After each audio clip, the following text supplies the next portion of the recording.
اعوذ باللہ من الشیطان الرجیم بسم اللہ الرحمن الرحیم فالذین آمنوا بہ وعزروه ونصروه واتبعوا النور الذی انزل معه اولئک هم المفلحون صدق اللہ العلی العظیم۔ محترم خواتین و حضرات، السلام علیکم ورحمۃ اللہ وبرکاتہ۔ نبی پر ایمان، اس کی عزت و تکریم، اس کی نصرت و حمایت اور جو نور وہ لے کر آئے اس کی پیروی، اس موضوع پہ گفتگو ہو رہی تھی، اور یہ اس کا تھرڈ پارٹ ہے کہ وہ کہ اس کی عزت و تکریم کی جائے، نبی کی عزت و تکریم کی جائے۔ نبی پہ جس طریقے سے ایمان لانا لازم تھا، اسی طریقے سے نبی صلی اللہ علیہ وسلم کی عزت و تکریم بھی مجھ پر، میرے اور آپ کے اوپر لازم ہے۔ اب نبی کی عزت و تکریم کیا ہے، اس کے لیے ہم ذرا سا سورہ حجرات پہ جائیں گے اور دیکھیں گے نبی کی عزت و تکریم کیا ہے۔ تو سورہ حجرات کی آیت ہے جس میں اللہ فرما رہا ہے کہ یا ایھا الذین آمنوا لا تقدموا بین یدی اللہ ورسولہ۔ یہ حجرات ترتیب کے لحاظ سے قرآن پاک کی 49 نمبر صورت ہے، اس کی آیت نمبر 1 ہے۔ اللہ فرما رہا ہے اے لوگو جو ایمان لائے ہو، اللہ اور اس کے رسول کے آگے پیش قدمی نہ کرو۔ اللہ اور اس کے رسول کے آگے پیش قدمی نہ کرو۔ اس سے پہلے میں نے آپ سے کیا گفتگو کی تھی کہ فالذین آمنوا، ایمان لاؤ محمد صلی اللہ علیہ وسلم پہ۔ کس انداز پہ ایمان لاؤ؟ بالکل یہی بات کہ اللہ اور اس کے رسول کے آگے پیش قدمی نہ کرو۔ جو کچھ اللہ حکم دے رہا اس کی پیروی کرو، جو رسول اللہ صلی اللہ علیہ وسلم تمہیں دے رہے اس سے لے لو، جس سے وہ روک رہے رک جاؤ۔ لہٰذا یہاں پہ وہی بات ہے کہ آگے قدم نہ بڑھاؤ، جو کچھ اللہ اور اس کا رسول کہہ رہا ہے اس پہ اپنے سر کو جو ہے وہ جھکا دو، اس کی اطاعت اور فرما برداری میں لگ جاؤ۔ اگر اس میں تم نے کوئی ہیل بہانے ڈھونڈنے کی کوشش کی تو جیسے اللہ نے فرمایا نا کہ تمہارے لیے آگ تیار ہے، اگر تم اللہ اور اس کے رسول پہ ایمان نہیں لاتے تو تمہارے لیے آگ تیار ہے۔ لہٰذا یہاں پہ سب سے پہلی بات وَعَزَّرُوا، نبی کریم صلی اللہ علیہ وسلم کی عزت و تکریم میں جو سب سے بڑی بات اللہ فرما رہا ہے، جو اللہ اور اس کا رسول کہہ رہا ہے بس اس کو مانو، اس کو تسلیم کرو۔ اپنے ذہن سے کوئی نت نئی چیزیں مت لے کر آؤ۔ جو فریم ورک اللہ نے دے دیا ہے، جو دین کا دائرہ کار ہے، اس دین کے دائرہ کار میں رہو۔ ایسا نہ سمجھو کہ کوئی چیز مس ہو گئی ہے جو تم اس کو لا کر پورا کر دو گے۔ کوئی ایسی چیز نہیں ہے جو مس ہے، سارا دین تمہارے سامنے، الیوم اکملت لکم دینکم، آپ کے سامنے دین ایک مکمل شکل میں موجود ہے۔ اس میں کوئی نئی چیز لانے کی ضرورت نہیں ہے، کوئی ایسی چیز نہیں ہے جو اللہ اور اس کے رسول صلی اللہ علیہ وسلم سے مس ہو گئی اور آپ اس کو لے کر آئیں۔ اللہ نے فرما دیا کہ نبی صلی اللہ علیہ وسلم اور اللہ سے آگے پیش قدمی نہ کرو۔ اسی طریقے سے سورہ حجرات کی آیت نمبر 2 ہے جس میں اللہ فرما رہا ہے یا ایھا الذین آمنوا لا ترفعوا اصواتکم فوق صوت النبی ولا تجہروا لہ بالقول کجہر بعضکم لبعض ان تحبط اعمالکم وانتم لا تشعرون۔ اللہ فرما رہا ہے کہ اے لوگوں جو ایمان لائے ہو، اپنی آواز کو نبی کی آواز سے بلند نہ کرو، نبی سے اونچا نہ بولو، نبی سے بڑھ کر آگے نکلنے کی کوشش نہ کرو۔ تم پر لازم ہے کہ نبی کے پیچھے رہو، تم پر لازم ہے کہ اپنی آواز کو نبی صلی اللہ علیہ وسلم کی آواز سے مند رکھو، تم پر لازم ہے کہ اپنی نگاہوں کو نبی صلی اللہ علیہ وسلم کے آگے جھکا کے رکھو۔ لازم ہے تم پر کہ اپنے سر اطاعت کو خم کر کے رکھو نبی کے آگے۔ تمہارے لیے بات مناسب نہیں ہے کہ اللہ کے نبی صلی اللہ علیہ وسلم سے آگے بڑھ کر پیش قدمی کرو اور آگے بڑھ کر چلو اور نبی صلی اللہ علیہ وسلم کے قدم سے آگے قدم نکال کر چلنے کی کوشش کرو۔ قطعی نہیں۔ سورہ حجرات کی آیت نمبر 2، جو لوگ ایمان لائیں اپنی آواز کو نبی کی آواز سے پست رکھیں، بلند نہ کریں، اور نہ نبی کے ساتھ اونچی آواز سے بات کریں جس طرح کہ تم آپس میں ایک دوسرے سے بات کرتے رہتے ہو، جس طریقے سے اپنے جہالت کے دور میں تم ایک دوسرے سے بات کرتے تھے۔ ایسا بالکل نہیں ہے۔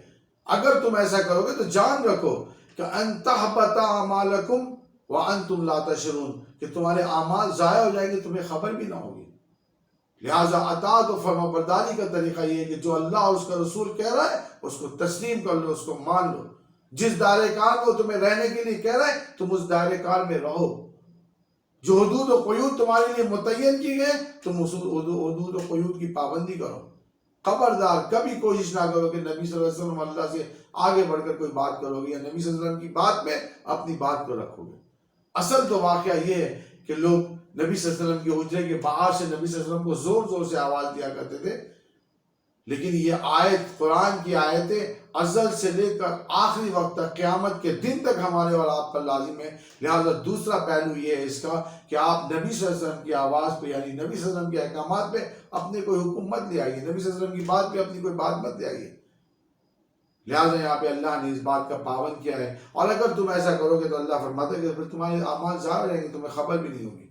اسی سورہ حجرات کی ایک اور آیت ہے، آیت نمبر 3، اللہ فرما رہا ہے ان الذین یغضون اصواتهم عند رسول اللہ اولئک الذین امتحن اللہ قلوبهم للتقوی لهم مغفرۃ واجر عظیم۔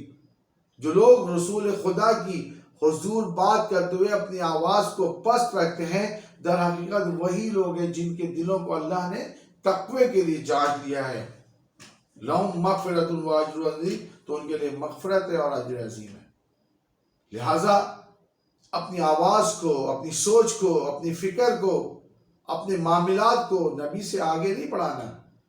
نبی نے اگر 2 رکعت نماز فجر میں فرض کی ہے تو یہ قیامت تک 2 رکعت فرض رہے گی، یہ 4 رکعت نہیں ہونے والی۔ اگر فجر کی نماز اللہ کے نبی صلی اللہ علیہ وسلم نے 4 رکعت پڑھی ہے، 2 سنت اور 2 فرض، تو قیامت تک یہ 2 سنت اور 2 فرض رہے گی۔ کسی کو یہ اختیار نہیں ہے کہ اس کو 4 سنت اور 2 فرض کر دے، کسی کو یہ اختیار نہیں ہے کہ اس کو 2 سنت، 2 نفل اور 2 فرض کر دے۔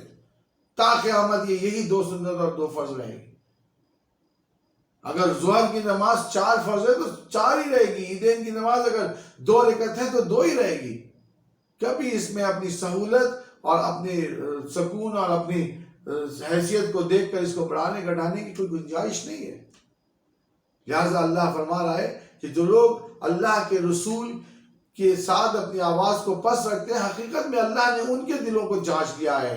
ایک تو آواز کو پست رکھنا، ایک یہ کہ اللہ کے اور نبی صلی اللہ علیہ وسلم کے احکامات کی پاس اللہ نے ان کے دلوں کو تقوی اور پرہیزگاری کی بنیاد پر جانچ لیا ہے، اور انہی کے لیے مغفرت ہے اور انہی کے لیے اجر عظیم ہے، کہ یہ سمجھتے ہیں کہ جو اللہ کے نبی صلی اللہ علیہ وسلم نے مجھے فریم دے دیا ہے، مجھے اس فریم میں رہنا ہے۔ اللہ کے نبی صلی اللہ علیہ وسلم نے جو مجھے طریقہ کار عبادت کا بتا دیا ہے، مجھے اس طریقہ کار کے مطابق عبادت کرنی ہے۔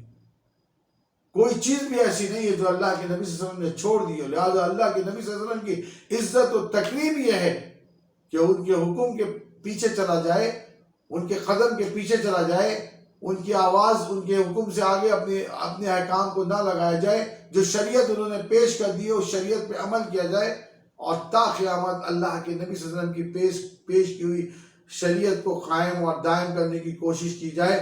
اگر ایسا نہیں کیا تو جیسے کہ اس سے پہلے اللہ نے قرآن میں فرمایا ہے کہ پھر تمہارے اعمال ضائع ہو جائیں گے اور تمہیں اس کی خبر بھی نہ ہوگی۔ لہٰذا نبی صلی اللہ علیہ وسلم کی عزت و تکریم یہی ہے، نبی صلی اللہ علیہ وسلم کی اطاعت و فرما برداری یہی ہے، عزت و تکریم یہ ہے کہ جو حکم نبی نے دے دیا اس پہ عمل کر لو۔ ایک شخص ایک راہ سے گزر رہا تھا، اس کے سر پہ لکڑی کا گٹھر تھا، بہت ساری لکڑیاں تھیں۔ اس نے کہیں نبی صلی اللہ علیہ وسلم کی آواز سنی، بیٹھ جاؤ، وہ اپنے اس گٹھر کے ساتھ بیٹھ گیا۔ کسی گزرنے والے نے کہا کہ تم کیوں بیٹھتے ہو، تمہیں تھوڑی کہا گیا ہے کہ بیٹھ جاؤ، یہ تو کسی کو حکم دیا گیا ہے۔ اس نے کہا میں نے خود اپنے کانوں سے نبی کی آواز سنی ہے کہ نبی کہتا ہے بیٹھ جاؤ، تو مجھے کیا غرض ہے، مجھے کیا مجال ہے کہ میں نبی کے حکم کو نہ مانوں، لہذا میں بیٹھ گیا۔ اس شخص نے کہا کہ اچھا چلو تم بیٹھ گئے تو کم سے کم یہ لکڑی کا گٹھر اپنے سر سے اتار دیتے۔